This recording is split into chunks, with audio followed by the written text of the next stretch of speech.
All right, you are live, Madam Chair. You can begin. Wonderful, terrific. Good morning, everyone. Thank you for being with us. Good morning.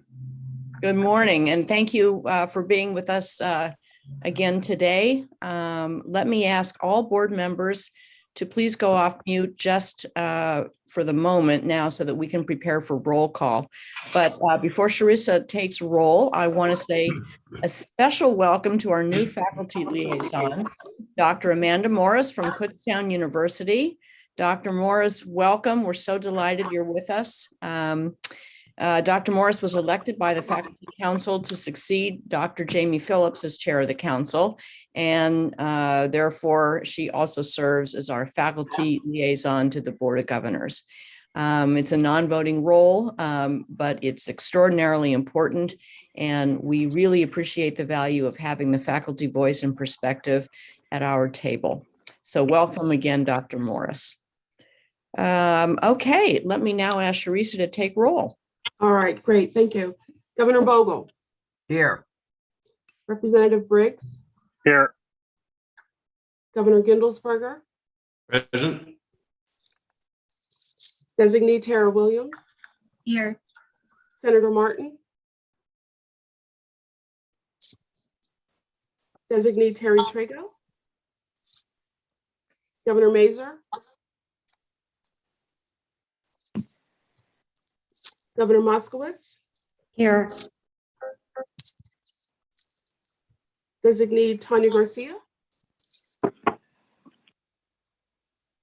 Acting Secretary Eric Haggerty.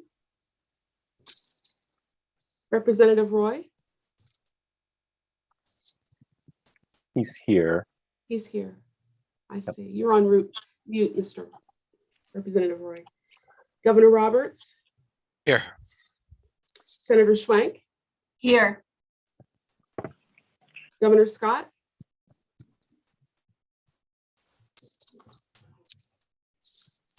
Chair Shapiro. Here. Governor Skinner. Here. Governor Smith. Here. Governor Walder. Here.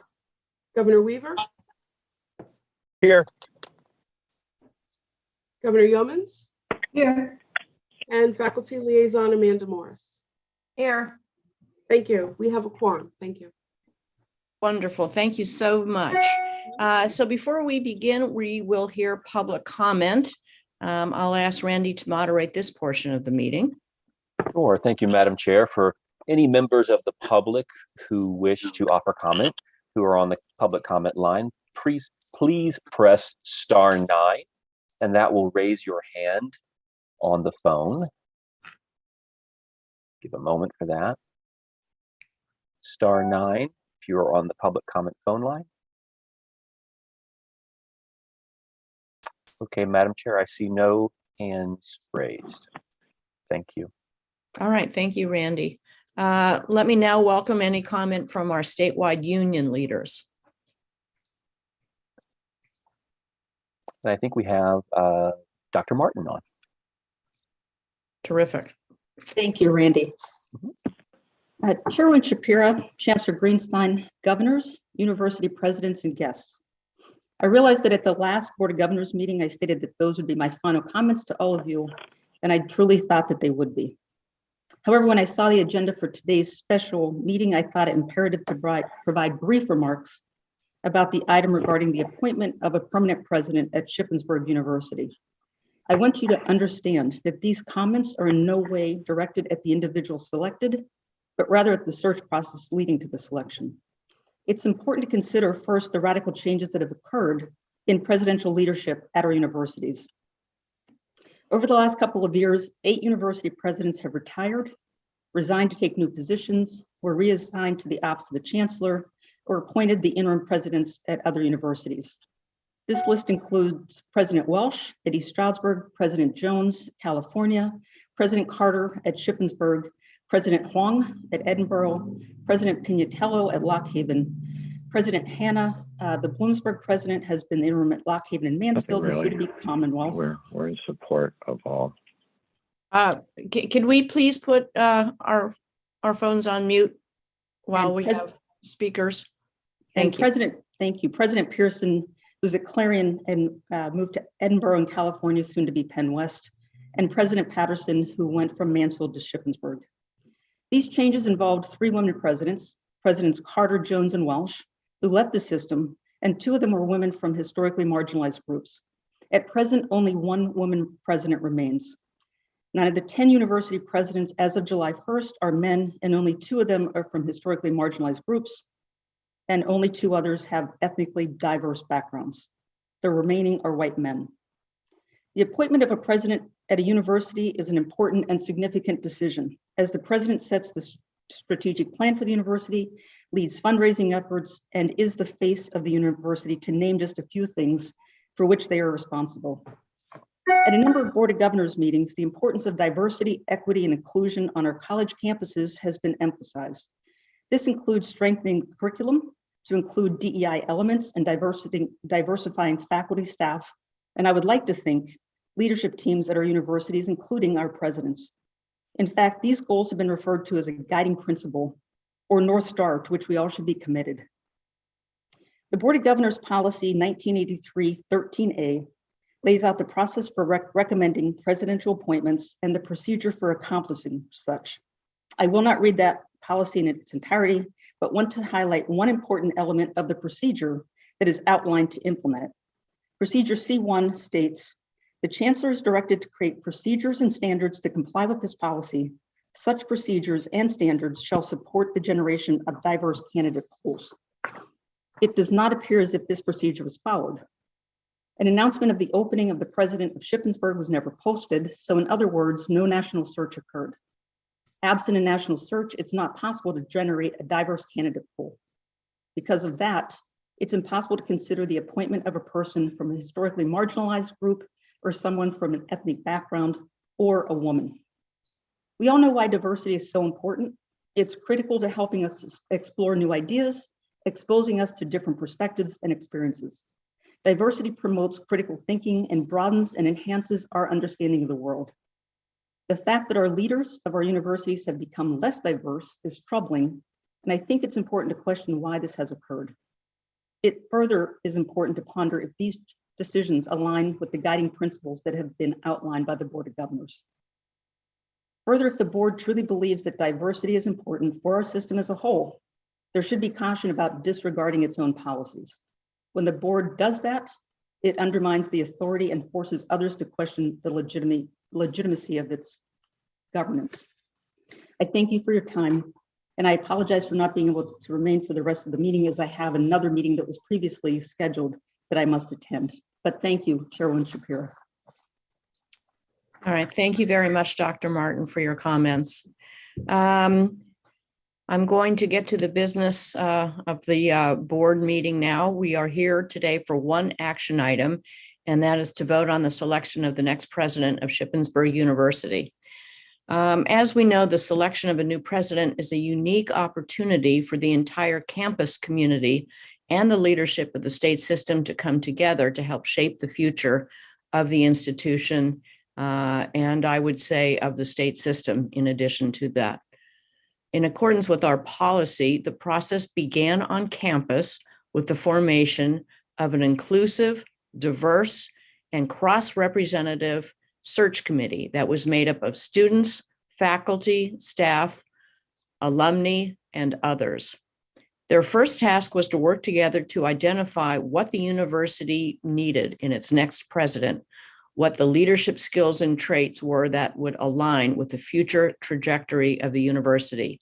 And that process involved the committee gathering input from, again, another large, diverse range of students, faculty, staff, alumni, and many others. The members then pored over that information and developed a leadership profile document. That document served as the committee's guide, their touchstone when considering who might be best to fill the role. Because our policy now allows interim presidents to apply for the role, the committee then wrestled with the question of whether to review first interim President Charles Patterson's candidacy before going through the time and expense of doing a national recruitment process. After much discussion, they decided that the university would be best served by fully exploring Dr. Patterson's candidacy. And if they were not convinced by what they heard and learned in that process, they would then move forward with recruiting other candidates. So over the course of a few months, they reviewed Dr. Patterson's materials, spoke with him, spoke with people who had worked with him and for him in the past, and gathered feedback from his other interviews and open forum sessions with Shippensburg's students, faculty, staff, and community leaders. The committee then reviewed and discussed all of that input they received, and as a committee, chose to advance Dr. Patterson to the Council of Trustees as the sole candidate. That enabled the foregoing of the time, expense, and operational uncertainty that would have been created by extending the search process, taking it into next year. The council then voted unanimously to support the recommendation of the committee and sought a waiver from the chancellor to allow them to send one candidate to the board rather than two. Per our procedures, the chancellor consulted with the executive committee of the board and then granted the waiver. And as such, a panel of board members interviewed Dr. Patterson and agreed to appoint him as the next president of Shippensburg. And today, the board will be asked to ratify that appointment. Let me emphasize, this has been a locally driven process that responds to the needs of the university as they see it. In a very real sense, it is an example of our system redesign premise, giving universities greater responsibility over their strategic development in return for a high degree of accountability to the board and to each other. As a board, we deeply respect such recommendations when they have been made following, and I emphasize this again, an open, transparent process that has been led by a diverse, inclusive, and cross-representative body, such as the Shippensburg Search Committee. So let me thank them, and let me thank the Council of Trustees for all of their hard work. I also want to thank our search consultant, RPA, for providing excellent support and assistance. And now to the appointment of Dr. Patterson. Dr. Charles Patterson has a rich and diverse professional background that started in the classroom and now finds him at the head of a great university. He is a servant leader who takes joy in seeing those around him succeed, listening to their needs, and taking action when it is needed. Charles is an advocate for diversity, equity, and inclusion, and is taking important steps to help weave these into the fabric of the university. He further is committed to PASHI, to the system, having served as president of Mansfield University at a critically important time, and now leading Shippensburg into a brighter future.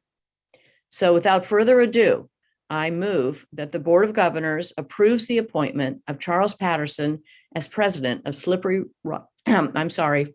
as president of Shippensburg University of Pennsylvania, effective immediately, and authorizes the chairwoman and the chancellor to execute the necessary documents. Do I hear a second? Second. Thank you. Is there any discussion? I have a question. Yes, sir, Mr. Bogle. Good morning. As a new member. You mean who makes up the search committee? Is that what you're asking? That's one of my questions, yes. Okay, well, the search committee, as I said, is made up of students, faculty, staff. I'm not sure if you want to discuss the names of the search committee. We can certainly do that offline if that's what you're interested in. But it's a representative group of the university. Well, my real And question, there's also a liaison from the board that sits on the committee as well. my real question is relative to a comment made, I believe, by Ms. Martin, relative to diversity, etc. Does it embrace all of those elements? Cindy, I think he's asking what the diverse makeup of that search committee is. Yes. That would be correct, Mr. Smith. All right. Thank you for clarifying that. The committee is diverse. Does anybody from the search Yeah, committee? Madam Chair, wanna the comment? search chair, Trustee Harbaugh is on, and he can comment to Okay. that. Why don't you comment specifically to that? I will. Thank you, Chairman Shapiro. We had a 8 male, 7 female voting committee along with alternatives and advisors. We had 6 individuals that would be qualified as diverse individuals. We also had, as mentioned, Dr. Wuba involved as a consultant, Dr. Garcia as a voting member on that also. So, and then of course, all of this done in concert with Randy, who was very helpful to, in making sure this committee was put together in a good, diverse manner, and with Dana and RPA also. So, Governor Bogle, I do believe we had a very diverse committee made up of individuals that really, in fact, may have exceeded the diversity that we see within the Shippensburg on-campus and off-campus community. Thank you. You're welcome. Are there any other questions or comments? I see no hands raised, Madam Chair. All right. Seeing as there no further discussion, I will call for a vote. All in favor, please say aye. Aye. Aye. Are there any opposed? Okay, thank you very much. The motion carries unanimously. Congratulations, Dr. Patterson. Would you like to offer a few brief comments to the board? I would, Chairwoman Shapiro. Thank you very much. And thank you to the Board of Governors for this vote of confidence. As an institution of the state system, Shippensburg plays a critical role in higher education in the Commonwealth, and the university has a strong reputation for high quality hands-on instruction that serves the educational needs of the region, its employers. And we look forward to furthering SHIP's distinctive mission by strengthening our focus on diversity, sustainability, economic development, and the important role that Shippensburg University serves as a driver of upward social and economic mobility. During my 3 years within the state system, and more acutely Shippensburg since arriving, and we look forward to continuing to serve the university and engaging deeply within the communities that this great institution serves. And finally, I'd like to thank again the members of the Board of Governors, the Shippensburg trustees,